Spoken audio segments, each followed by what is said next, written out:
নমস্কার, পিয়ালির কুক হাউসে সবাইকে স্বাগতম। চলে এসেছি আজকে আবার একটি নতুন রেসিপি নিয়ে। আজকের রেসিপি পার্শে মাছের কাসন পোড়া ঝোল। খুব সহজ এবং দারুণ সুস্বাদু একটি রেসিপি, অবশ্যই একবার ট্রাই করবেন। আমি এখানে 5 পিস পার্শে মাছ আগে থেকে ভালো করে পরিষ্কার করে কেটে ধুয়ে জল ঝরিয়ে রেখেছি। মাছগুলো কিন্তু খুবই তাজা মাছ।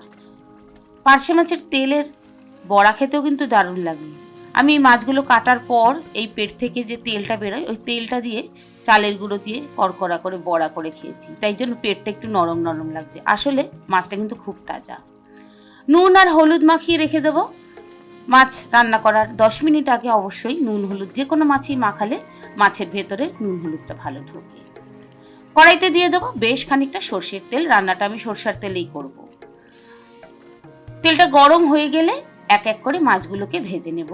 মাছগুলোকে কিন্তু খুব কড়া করে ভাজবেন না, মোটামুটি হালকা একটু ভেজে নিলেই হয়ে যাবে।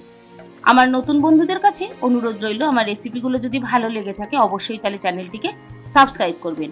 পাশে থাকা বেল আইকনের অল নোটিফিকেশনটাকে অন করে রাখবেন। যখন নতুন কোনো রেসিপি আপনাদের সঙ্গে শেয়ার করব নোটিফিকেশনটা তাহলে সবার আগে আপনার কাছেই পৌঁছে যাবে। আজ আমি পার্শে মাছ দিয়ে রেসিপিটি দেখাচ্ছি। আপনারা চাইলে জ্যান্ত কাতলা মাছ, বাটা মাছ, এমনকি ইলিশ মাছ দিয়েও কিন্তু করে খেতে পারেন। দারুণ সুস্বাদু হয়। মাছগুলো আমার ভাজা হয়ে গেছে। খুব কড়া করে কিন্তু ভাজবেন না, তাহলে কিন্তু খেতে ভালো লাগবে না, যেই রেসিপিটা আজকে আমি আপনাদের সঙ্গে শেয়ার করছি। অন্য একটি শুকনো কড়াইয়ের মধ্যে নিয়ে নেব 2 চামচ সর্ষে। সর্ষের আরেকটা নাম কিন্তু কাসন। কাসন দিতে এই জন্যই নামকরণ হয়েছে, যেহেতু সর্ষে ব্যবহার করা হয়। সর্ষেটাকে গরম কড়াইয়ের মধ্যে খুব ভালো করে কিন্তু গরম করে নিতে হবে। ততক্ষণ অবধি গরম করব যতক্ষণ না এটা ফুটফুট করে দেখবেন ফাটতে শুরু করেছে। তবে যেন পুড়ে না যায়, খুব সাবধানে করতে হবে। এই জন্য গ্যাসের ফ্লেমটা কিন্তু মিডিয়াম টু লোতেই থাকবে। ভালো করে খেয়াল করে দেখুন, সর্ষেটা কিন্তু আস্তে আস্তে ফাটতে শুরু করেছে। এবারে গ্যাসের ফ্লেমটাকে বন্ধ করে দিয়ে একটা শিলনোড়াতে হোক, ছোট হামল দিস্তাতে হোক ঢেলে নিতে হবে। আমি এরকম ছোট হামল দিস্তার মধ্যে ঢেলে নিয়েছি। নিয়ে একটুখানি ঘোরালেই কিন্তু সুন্দরের গুঁড়ো হয়ে যাবে।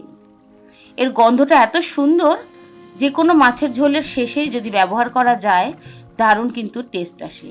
এই যে একটা পোড়া পোড়া গন্ধ, এটার নামের জন্যই এই রেসিপিটির নাম কাসন পোড়া ঝোল।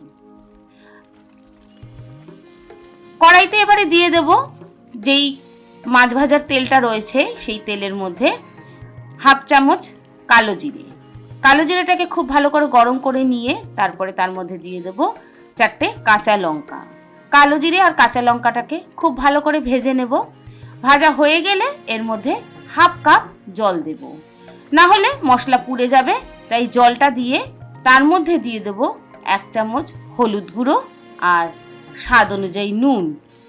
নুন আর হলুদটাকে খুব ভালো করে কষিয়ে নেব। নেওয়ার পর তারপরে তার মধ্যে দিয়ে দেব প্রয়োজন অনুযায়ী জল। এই ঝোলটা কিন্তু একটু পাতলা হয়, একদমই গরমকালের জন্য পারফেক্ট একটি।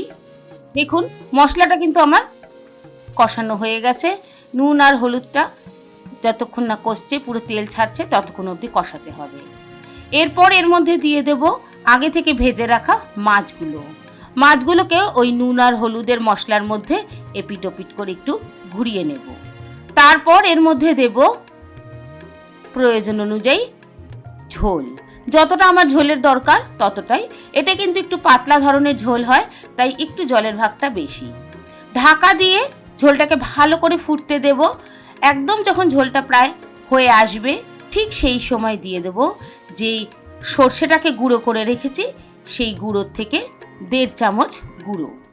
যদি বেশি ঘন করতে চান তাহলে গুঁড়োটা একটু বেশি দিতে পারেন, আর যদি পাতলা খেতে চান তাহলে এর থেকে কম দিতে পারেন।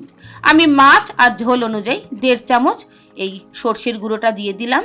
দিয়ে কিন্তু বেশিক্ষণ ফোটাবেন না, তাহলে একটু তিতকুটি ভাব আসতে চাইবে। তাই সব শেষেই কিন্তু এই গুঁড়োটা ব্যবহার করবেন। সব কিছু খুব ভালো করে মিশিয়ে নেব। নুন আর ঝালটা নিজেদের স্বাদ অনুযায়ী দেবেন। সব শেষে ব্যবহার করব বেশ কিছুটা ধনেপাতা। কাঁচা লঙ্কাগুলোকে একটু চামচ দিয়ে ডলে ডলে দেবেন, তাহলে গন্ধটাও ভালো আসে, ঝালটাও বেশ ভালোই লাগবে মুখে। তৈরি হয়ে গেল দারুণ সুস্বাদু পার্শে মাছের কাসন পোড়া ঝোল। সর্ষে বাটা, পোস্ত বাটা কিংবা পেঁয়াজ রসুন দিয়ে তো খেয়েই থাকেন, একবার এইভাবে করে খেয়ে দেখুন, দারুণ লাগবে। আশা করি রেসিপিটি ভালো লেগেছে। সম্পূর্ণ রেসিপি দেখার জন্য ধন্যবাদ।